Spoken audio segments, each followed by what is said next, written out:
जैसा कि last episode में हमने देखा कि टैंग शैंग को बचाने के लिए सी गॉड आ गए थे और अब सी गॉड क्वान रेंजियो से लड़ेंगे। क्वान रेंजियो सी गॉड पर हमला कर देती है और सी गॉड उसका जवाब अपने ट्राइटन के हमले से उसे देते हैं और दोनों में वेपन फाइट होने लगती है। क्वान रेंजियो फिर अपने एंजल पास का यूज करती है और सी गॉड भी इराटिक वेव्स का यूज करते हैं और वहाँ कई सारे पोर्टल्स क्रिएट कर देते हैं और वो सभी पोर्टल शील्ड की तरह काम करते हैं और क्वान रेंजियो की एनर्जी को खुद में खींचकर सी गॉड को डिफेंड करते हैं। टैंग शैंग इनकी फाइट को देख रहा है और क्वान रेंजियो की एनर्जी फ्लक्चुएशन सी गॉड से ज्यादा है, लेकिन जो क्वान रेंजियो की एनर्जी है उसे सी गॉड इराटिक वेव्स के जरिए नलिफाई कर दे रहे हैं। अब सी गॉड ओशन की पार का यूज करते हैं और वहाँ के पानी को कंट्रोल करके बहुत प्रेशर के साथ क्वान रेंजियो पर वो छोड़ते हैं, जिससे वहाँ बाढ़ आ जाती है और क्वान रेंजियो टेम्परेरीली बेहोश हो जाती है। टैंग शैंग भी पानी में गिर रहा है और कहता है कि मैंने आपको डिसअपॉइंट किया। सी गॉड कहते हैं कि तुमने अच्छा काम किया। वो फिर उसको रिकवर करते हैं और फिर वो उसे उसके प्रिजन में बिठाकर विदा कर देते हैं और खुद भी चले जाते हैं।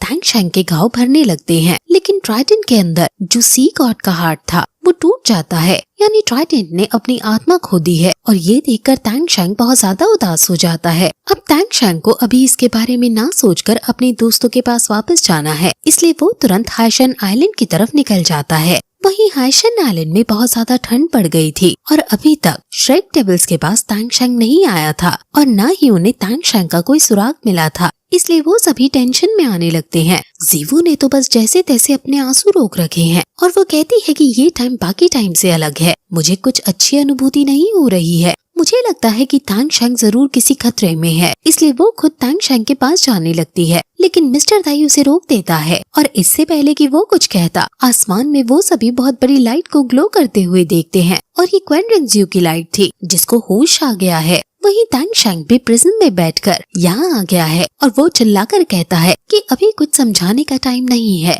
सभी जल्दी से प्रिजन में बैठ जाओ। सभी लोग मैच्योरिटी दिखाते हुए प्रिजन में चले जाते हैं। वहीं क्वान रेंजियो को बहुत ज्यादा दुख हो रहा है कि उसके हाथों से टैंग शैंग फिर बचकर चला गया। अब वो सोचती है कि जब वो गॉड बन जाएगा तब वो उससे फाइट करेगी और फिर तब पता चल ही जाएगा कि सी गॉड ज्यादा ताकतवर है या एंजल गॉड। मैं तुम्हारा इंतजार करूंगी। वहीं श्रेक डेविल्स बहुत ज्यादा आगे आ जाते हैं और अब वो शार्क्स पर बैठकर जा रहे हैं। टैंग शैंग ने उन्हें पूरी कहानी अभी तक की बता दी है और मोटू कहता है कि मैंने सोचा नहीं था कि तुम इन सबसे जूझ रहे होगे इन कुछ दिनों में, लेकिन तुम एक गॉड से बचकर भाग निकले, ये सच में काबिले तारीफ है। टैंग शैंग कहता है कि मैं बच तो गया, लेकिन सी गॉड का हार्ट मैंने डिस्ट्रॉय कर दिया है। मिस्टर दाई कहता है कि कहीं ऐसा न हो कि हम हाइशन आइलैंड में हो और क्वान रेंजियो तियानतो एम्पायर पर हमला कर दे। टैंग शैंग कहता है कि वो बेशक गॉड बन गई है, लेकिन उसे और भी स्किल्स और एबिलिटीज अभी जुटानी होंगी मेरे से लड़ने के लिए, इसलिए वो अपना समय तियानतो और जियालिंग एम्पायर से लड़ने में वेस्ट नहीं करेगी। और अब वो अपने हैमर को दिखाता है और कहता है कि अभी भी मेरे हैमर में एक स्पिरिट ऐड करनी बाकी है।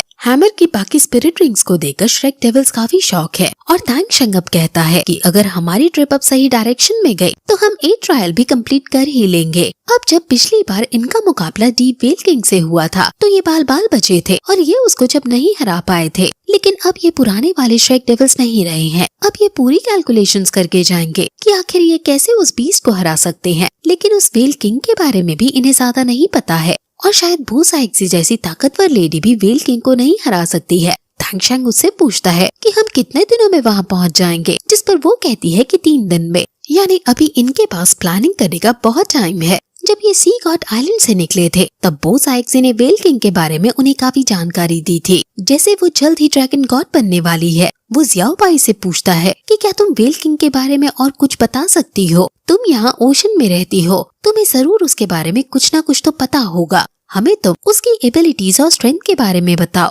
ये सुनकर जियाओ पाई का मुंह सा उतर जाता है और वो एम्बैरस होते हुए कहती है कि असल में मैंने कभी वेल किंग को नहीं देखा है और न मुझे उसकी एबिलिटीज और स्ट्रेंथ के बारे में कुछ पता है। ये सुनकर सभी हैरान हैं और पूछते हैं कि आखिर ऐसा क्यों, जिस पर वो कहती है कि असल में हमारी ट्राइब वाले हमें उसके एरिया में कभी जाने ही नहीं देते थे, क्योंकि जो भी डेमन वेल के एरिया में जाता वो जिंदा वापस नहीं आ पाता था। अब वो फिर 3 दिन तक बहुत प्रिपरेशन करते हैं और 3 दिन बाद फाइनली वो डेमन वेल के एरिना में पहुंच जाता है और 3 दिन बाद फाइनली वो डेमन वेल किंग के एरिया में पहुंच जाता है। वो एक छोटे से टापू पर उतरते हैं और वहाँ काफी ज्यादा ठंड है, इतनी ज्यादा कि उन्हें सांस लेने में भी दिक्कत आ रही है।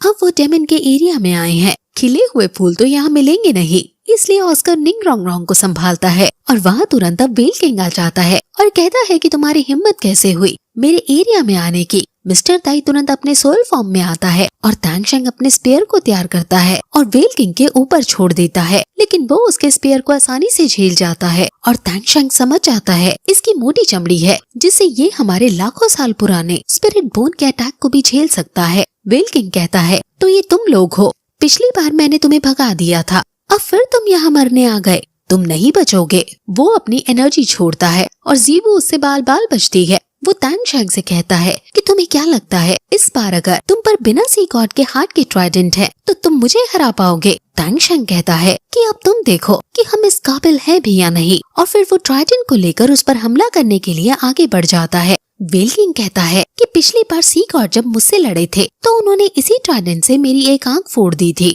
अब तुम उसके हायर हो, मैं तुम्हें खा जाऊंगा और गॉड रियलम हासिल कर लूंगा। तांगशेंग स्ट्रेंथन ग्रेविटी का भी यूज करके उस पर हमला करता है और पीछे से निंग रोंग रोंग उसे बूस्ट करती है। जब ट्राइडेंट उसको लगकर वो थोड़ा पीछे होता है तो तांगशेंग तुरंत मिस्टर दाई को आवाज लगाता है और वो अपनी प्लानिंग के अकॉर्डिंग फ्यूजन स्किल का यूज करके बीस्ट पर हमला कर देते हैं। बाकी शेक डेविल्स जैसे मोटू और ऑस्कर भी उसकी बॉडी पर हमला कर देते हैं और जीवू भी ड्रैगन की ट्रू फॉर्म को यूज करके जो उसे अलोंग ने सिखाई थी उससे वो बीस्ट को घायल कर देती है। और फिर तांगशेंग मौका पाते ही अपना ब्लू सिल्वर एम्परर का स्पीयर बीस्ट पर छोड़ देता है और वो बीस्ट बहुत तड़पता रहता है और तांगशेंग अब जायंट एप की पार ग्रेविटी इंक्रीज करके अपने ट्राइडेंट को उसकी बॉडी के अंदर गाड़ने लगता है और फिर अपनी 8 स्पिरिट बोन लेग टेक्निक का यूज करके अपने सारे डंग वेल को दे मारता है और अब ऑस्कर भी उस पर अपने आग का यूज करता है। अब Tangsheng extreme heat and cold ice fire spray जो उसने पॉइजन मास्टर के यहाँ से लिया था उसका यूज करता है और बीस्ट पर छोड़ देता है और अब अपने ट्राइडेंट को निकालता है, लेकिन बीस्ट फिर उस पर काउंटर अटैक कर देता है। यानी तांगशेंग की ये चाल काम नहीं की और तांगशेंग समझ जाता है कि अब उसे उसका यूज करना ही होगा।